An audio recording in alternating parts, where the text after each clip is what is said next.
Welcome back to Timeless Wisdom, where we uncover those amazing nuggets of truth that have guided humanity for centuries. And today, we're going to be taking a look at a passage from it I find really, really thought-provoking. Okay. It's a challenge, actually, to anyone who doubts that the Quran is the Word of God. So let's get into it. Okay. You know, What I find fascinating about this challenge is how it unfolds. Yeah. It isn't just a bold statement. Right. It's a carefully crafted argument, a step-by-step process that really gets you thinking. let's unpack this. Sure. We're in verses 23 and 24 Okay. of Surah Al-Baqarah, Right. which is all about the idea that the Quran is unique, Yes. that it can't be replicated. Okay. And it starts with this big question. Can you produce What, something Big Law? like the entire Quran? Right. And then it scales down. Yeah. Almost like it's saying, okay, maybe a whole book is too much. How about just 10 chapters? 10 chapters. Still no. Still too hard. All right, then just bring one chapter, one surah. That's like it. Yeah, it's saying, I'm making this as easy as possible. Right. Surely you can come up with one chapter comparable to the Quran. Exactly. But there's a catch. Yeah, there's a nuance though. It's not just about any old chapter. The wording is Yeah. the likes of the Quran. And that adds a whole other layer of complexity. Absolutely. Yeah. That's the really interesting part. I know, it's so interesting. The likes of Luger implies that it doesn't have to be a completely original text. Right. It's about capturing the essence, the power of the Quran. Yeah. Almost like saying, look, I don't even need you to invent something new, just match the brilliance that's already there. Wow. And then it goes even further. It does. Almost like a dare. Is like a dare. Enlist whatever supporters you have other than God. Yeah. Bring all the help you can find. It's amazing. That really shows the confidence in the Quran's inevitability. Absolutely. And this connects to a crucial point Okay. about truthfulness that's highlighted in the verse. All right. It's not just about believing what you say. True speech aligns with both your inner beliefs and with external reality. Interesting. So it has to correspond to what's actually true. So it's putting the responsibility Yeah, on those who doubt. exactly. If you're saying the Quran isn't divine, show us something that even comes close. Yes. Prove it. And that leads us to verse 24, Okay. where the outcome is already stated. Yeah. Failure. Failure. The use of if here is subtle. Okay. It hints at choice. Right. Like you have the option to try, Yeah.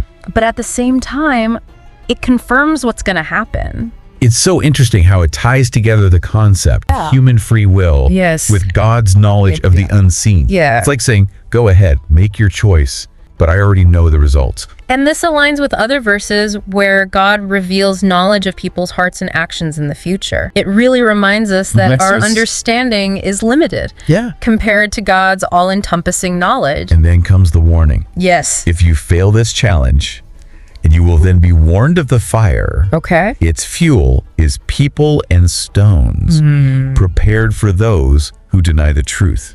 That's a powerful image. It's a stark connection Right. between rejecting truth and the ultimate consequence. Yes. Hellfire. It really drives home the point that our freedom of choice in this life doesn't last forever. Right. The decisions we make now have eternal consequences. Yeah. And what I find particularly striking is the imagery of fuel for hell. Fuel for hell. Not just stones, Right. but also people. People. Specifically those who choose to follow false desires and idols Oh, okay. instead of choosing the truth. It makes me think about how we as humans Yes. tend to look for validation and in the wrong places. We put our faith in things Right. that can't save us. Exactly. Speaking of false idols, there's this detail in the source material Right. that really stood out to me. Okay. It mentions how these idols will be cast into hellfire alongside their followers. That's a powerful image, isn't it? Yeah, it's very powerful. Imagine the torment of seeing those you trusted, Right. those you even worshipped, Right. suffering the same fate because of your choices. Oh, wow. It really amplifies the despair of hellfire. And it all comes back to that word prepared. Yes. Both heaven and hell are already in existence, Right. waiting. Our destination is ready. It is. We have the power to choose where we end up. The power of choice is a profound thing. It really makes you pause and reflect, doesn't it? It really does. This idea that Sure. our choices have such profound consequences. Mhm. The Quran lays out this challenge Right. that has stood the test of time, Yeah. and no one has been able to meet it. It's a testament to its divine origin. But beyond the challenge itself, there's so much more to unpack here. You said the idea that our false gods, Right. our misplaced desires, are cast into the fire alongside us. Right. That speaks volumes about human psychology. It does, yeah. Wouldn't you say? Absolutely. If you connect this to the bigger picture, it's about understanding where we place our trust, our reliance. In modern psychology, we talk about attachment style, how our early experiences shape the way we relate to others, the way we seek security. That's a great point. Yeah. It's like the Quran is addressing those same patterns of attachment, but on a spiritual level. I like that. Yeah. It's a warning to be careful about where we place our trust. Yeah. Don't cling to things that can't offer true security, true salvation. Precisely, because those things will ultimately let you down. They become the fuel for the fire that consumes you. Oh, wow. It's a powerful reminder to examine our attachment, to ask ourselves, what are we truly relying on? What have we turned into idols? Idols. In our lives. That's a really important question. I agree. For all of us. Yeah. No matter what our beliefs are. That's true. What are the things we've elevated to the status of gods? Little gods. In our lives. Right. Wealth, status, relationship, maybe even our own intellect. It's so true. What are we clinging to that could actually lead us astray? Those are important questions that the Quran encourages us to explore deeply. It does. It's not just about agreeing intellectually. Right. It's about introspection, about examining our own hearts. And that brings us back to the idea of choice. Yes. Which is so central to this passage. We have the freedom to choose our path. Right. But we're also warned about the consequences of those choices. Exactly. And that's where the concept of accountability comes in. Our choices matter. They do. They have weight. Yeah. They shape not only our own destiny, but also the destiny of those around us. It's a reminder that we're not isolated individuals. That's true. Our actions have a ripple effect, impacting the world around us. Absolutely. And that adds a whole new layer of meaning to the idea of fuel for the fire, doesn't it? It does. Because when we make choices that lead us away from the truth, we're not just harming ourselves. Yeah. We might be dragging others down with us. Wow. Think about the influence we have on our families, our communities, even the world at large. Right. Our choices matter. Yeah, they do. And they have the power to either fuel destruction or contribute to something beautiful. So, with all that in mind, how can we apply this wisdom in our everyday lives? That's a good question. What practical steps can we take to make sure we're choosing the path to paradise, not the path to the fire? One concrete step is to consistently reflect on our intentions. Our intentions, yeah. Why are we doing what we're doing? Right. Are our actions driven by something fleeting and temporary, or are we pursuing something more lasting, something truly meaningful? Yeah. The Quran reminds us that true fulfillment comes from aligning our actions with our higher purpose, with the will of God. I think that's so crucial. Yeah. It's not about blindly doing good deeds. Right. It's about cultivating a deeper awareness of our motivation. It takes constant self-reflection, a willingness to look inside and honestly assess our own hearts. Absolutely. And this connects to the emphasis on seeking knowledge in Islam. Seeking knowledge. The more we learn about ourselves, about the world around us, about God, the better equipped we are to make choices that align with our true purpose. It's like having a map to navigate the challenges of life.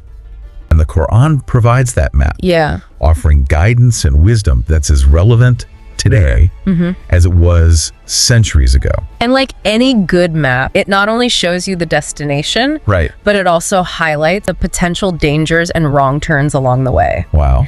That warning about the fire, it's a reminder to stay vigilant. To constantly check our course and make sure we're not veering off the path. It's a call to action, urging us to take responsibility for our choices. Yes, definitely. And strive for excellence in everything we do. And that striving for excellence goes beyond worldly success. It's about nurturing a deep connection with God, about purifying our hearts and aligning our actions with His will.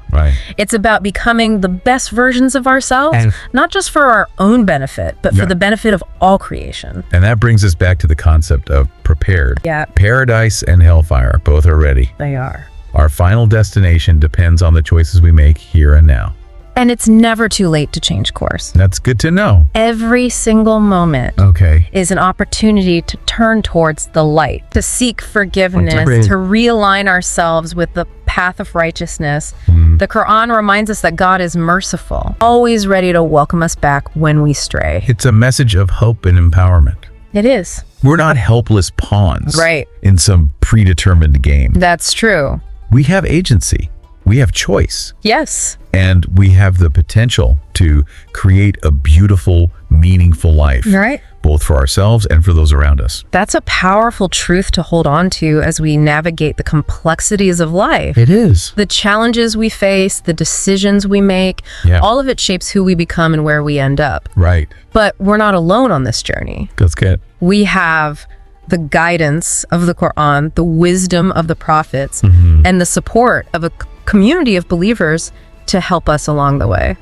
That's such a comforting thought. It is comforting. Especially when we're facing difficult times. Yeah. Or feeling uncertain. Uncertain, right. We're part of something bigger than ourselves, connected to a legacy of faith and wisdom that spans generations. And that connection gives us strength, resilience, and hope, even in the face of hardship. It does. It reminds us that we're not just individuals striving for our own salvation, but we're part of a collective effort to build a better world. Wow. A world that reflects the divine attributes of love, compassion, justice, and mercy. It's a vision that inspires us to strive for our highest potential. Yes, it is. To live lives of purpose and meaning. Absolutely. To contribute to making humanity better. That's a legacy worth pursuing, wouldn't you say? Absolutely. It's a legacy that's within reach for all of us, regardless of our background or our circumstances. I like that. The path is there. The invitation is open. Okay. And the rewards are immeasurable. Right. All we have to do is choose to take that first step. And that's a powerful message to leave our listeners with. It is powerful. The choice is ours. Yeah. The power lies within us. The destination is ready. It is. All we have to do is choose wisely. Right. And walk the path with courage and conviction. And for those who are seeking guidance on this journey, I want to remind everyone about a fantastic resource, the Broke Entrepreneur Channel. It's a great resource. They offer so much valuable insight on how to apply Islamic principles to your life, your work, and your finances. That's true. They really show you how to live a life of purpose and meaning, both in this world and the next. Exactly. And with that, we've come to the end of our deep dive into Surah Al-Baqarah. The Quran's wisdom is timeless. Apply it today. Thank you for joining us on Timeless Wisdom. It's been a pleasure. Until next time, may peace be upon you.